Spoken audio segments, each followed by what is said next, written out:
Hi everyone, welcome back to evidyarthi.in. मैं हूँ Mitali and now let's begin with our next question number 30. अब question number 30 में थोड़ी सी मेहनत करने की जरूरत है बिकॉज क्वेश्चन में आपको क्या बोला गया है. Let's have a look. Prove that a parallelogram circumscribing a circle is a rhombus. ठीक है, सो क्वेश्चन बहुत मजेदार है बट बहुत इजी भी है. आपको बोला गया है कि अगर आपके पास एक पैरेललोग्राम है और उसके अंदर अगर एक सर्कल है, ठीक है, सो आपको उसको एक रोम्बस दिखाना है. कैसे कर सकते हैं? देखो, पहले तो इसका एक फिगर बनाते हैं. सपोज हमारे पास एक इस तरीके का पैरेललोग्राम है. ये एक पैरेललोग्राम बना ले फटाफट से.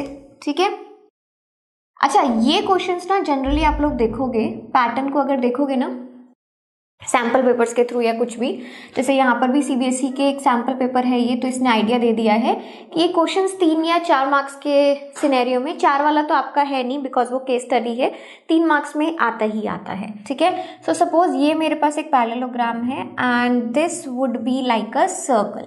ऐसा कुछ हमारा सर्कल होगा. ठीक है, तो इसको थोड़ा सा ठीक से बना देते हैं, अंदर की तरफ बना देते हैं कि भाई हम अपनी जो पॉइंट्स हैं उनको प्रूव कर सकें. ठीक है, ये अब आपको आ रहा है समझ.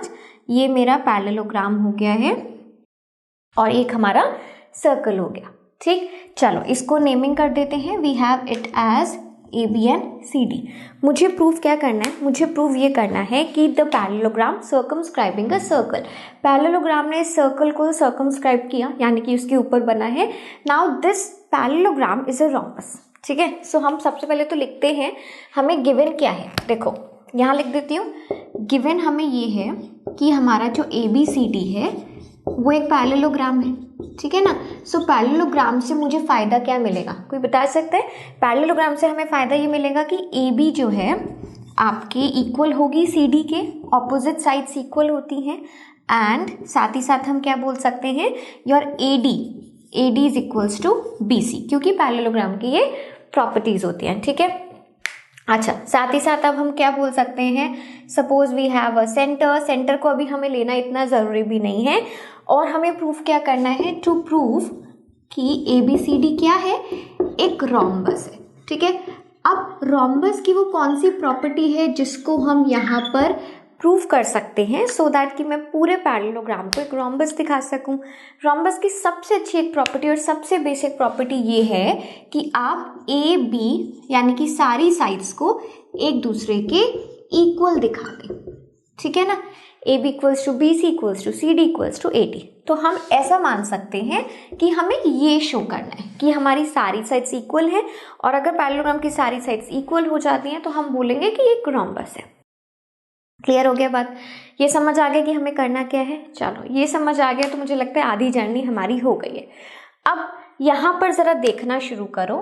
ये आपका क्या है? एक एक्सटर्नल पॉइंट है. और ये अगर मैं इस पॉइंट को कुछ नाम दे दूं, for suppose P Q R S. ठीक है, मैंने 4 हिस्से बना दिए. अब आप ये देखो कि ए पी जो है ए एस के इक्वल होगा. क्यों होगा? मैं यहां पर स्टार्ट करती हूं. हमारा A P is equals to, यहां से देखो ए पी किसके इक्वल है? ए एस के इक्वल है. क्यों है? इससे बेटर पता है क्या है? पहले ना हम लिख लेते हैं, एक स्टेटमेंट लिख लेते हैं कि tangents from an external point of a circle are equal. ठीक है, तो उससे मुझे फायदा क्या मिलेगा? मुझे उससे फायदा ये मिलेगा कि मैं डायरेक्टली ये लिख सकती हूँ, since tangents from an external point, है ना. क्योंकि हम चारों जगह, आप अब इतने देर में आप ये फिगर आउट कर पाओगे, चारों पार्ट्स में ये सब क्या है? इक्वल है. ठीक है, so since tangents from an external point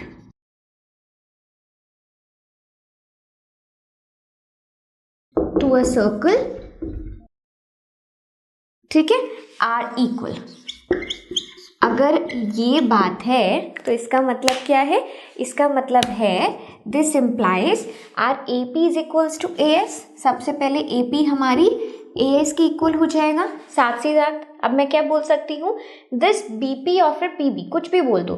B P equals to B Q, है ना. B P is equals to B Q. हो गया? क्लियर हो गई है? तो मेरे पास पूरा ए बी का जो है एक सिनेरियो आ चुका है. अच्छा, इसी के साथ साथ हम क्या दिखा सकते हैं? Let's take that. तो हम इसको लेते हैं डी आर. ठीक है। इसी के साथ मैंने लिया कि आपका जो डी आर है ये किसके बराबर हो जाएगा, डी आर डी एस के बराबर होगा, ठीक है ना। ये हिस्सा इतने के हिस्से के बराबर होगा, क्यों, क्योंकि दोनों टैंजेंट्स हैं, दोनों टैंजेंट पॉइंट्स हमारे सर्कल को एक आर पे मीट कर रही है, एक एस पे मीट कर रही है, तो दोनों आपस में इक्वल होंगे। सिमिलरली हम आगे क्या लिख सकते हैं, इसको लिख दूं मैं, C R is equals to C Q, तो C R is equals to C Q. अब देखो हमने सारे टैंजेंट्स वाले एक्सटर्नल पॉइंट्स को, जितनी भी छोटी छोटी हमने सेगमेंट्स ली थी, हमने सबको लिख दिया, सारे टैंजेंट्स लिख दिए। अब हम इससे क्या कर सकते हैं, अब हम सिंपली ये देखेंगे A P plus B P, यानी कि अगर मैं इन दोनों को ऐड करूं प्लस अगर मैं D R plus C R को ऐड करूं तो उससे मुझे क्या मिलने वाला है। देखो हम क्या करते हैं, लेफ्ट हैंड साइड वालों को एक साथ ऐड कर लो, राइट हैंड साइड वालों को एक साथ ऐड कर लो, ठीक है।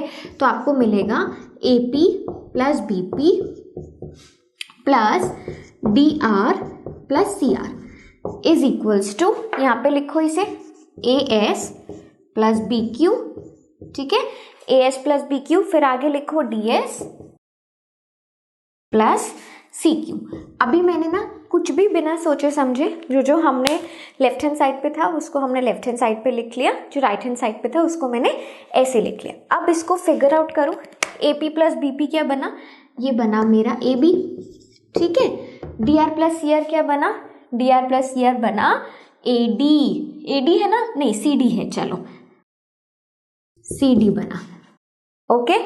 अब ए एस प्लस, अच्छा ए एस को जरा देखिए कहाँ है, ए एस ये रहा, और ए एस के साथ ना बी क्यू नहीं जाएगा, ए एस के साथ हम लेंगे डी एस, है ना। तो A S plus D S क्या बनेगा हमारा, ए डी बनेगा, and B Q plus C Q हमारा बनेगा बी सी, ठीक है। तो अब आपको कुछ सीन समझ आ रहा है कि मैं करने क्या चाह रही हूँ, बार बार A B plus C D is equals to A D plus B C मैं दिखा चुकी हूँ, एंड वी ऑलरेडी नो कि ए बी तो सी डी के इक्वल है ही, ये तो हमने थोड़ी देर पहले ही दिखा दिया था, क्यों, क्योंकि ये एक पैरेललोग्राम है, ठीक है। सिंस, या फिर हम ऐसा कर सकते हैं, also A B is equals to C D, therefore which implies, अब देखो हम यहाँ पे क्या कर सकते हैं, ऐसा लिखो, also A B is equals to C D and A D is equals to B C. इसकी जगह पे मैं क्या लिख सकती हूँ, A B plus A B लिख सकती हूँ, क्योंकि ये तो ए बी के इक्वल है ही, देयरफॉर कहाँ लिखें, यहाँ पर करें, चलो therefore twice of A B, या फिर A B plus A B is equals to, यहाँ देखो ए डी की जगह पे, ए डी के साथ यहाँ बी सी की जगह पे भी ए डी लिख दूँ, देखो तो यहाँ हो जाएगा A D plus A D. अब क्या आ रहा है, ये twice of A B is twice of A D, A B किसके बराबर आ गया, ए डी के बराबर आ गया ना, A B is equals to A D.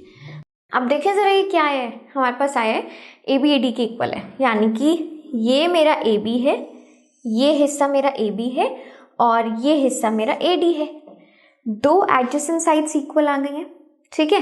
अब जैसे मैंने ये पॉइंट को प्रूव किया है या फिर लिखा है, वैसे मैं बोल सकती हूँ that your A B is also equals to B C, है ना।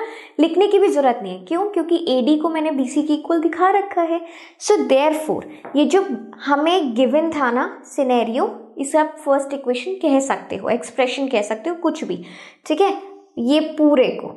एंड इसी तरीके से ये जो मैं लेकर आई हूँ सेकंड, तो हम ये बोल सकते हैं देयरफॉर बाय 1 and 2, ये जितना भी हमने चीज़ों को प्रूफ किया है हम ये बता सकते हैं, मैं इसको अभी रब कर रही हूँ, कि आपकी सारी sides A B is equals to A D which is equals to B C and this B C is equals to C D, सारी साइड्स इक्वल है, hence A B C D क्या बनेगा, A B C D is a rhombus.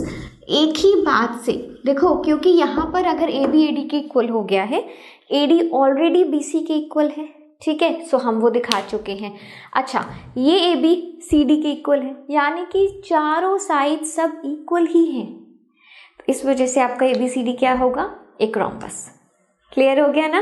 तो question काफ़ी अच्छा था, difficult बिल्कुल भी नहीं है। इस तरीके से प्रैक्टिस करो, समझो and you will be done. Okay, so चलो आगे मिलते हैं हम नेक्स्ट पार्ट के साथ, नेक्स्ट क्वेश्चन के साथ। तब तक के लिए keep learning everyone, bye bye.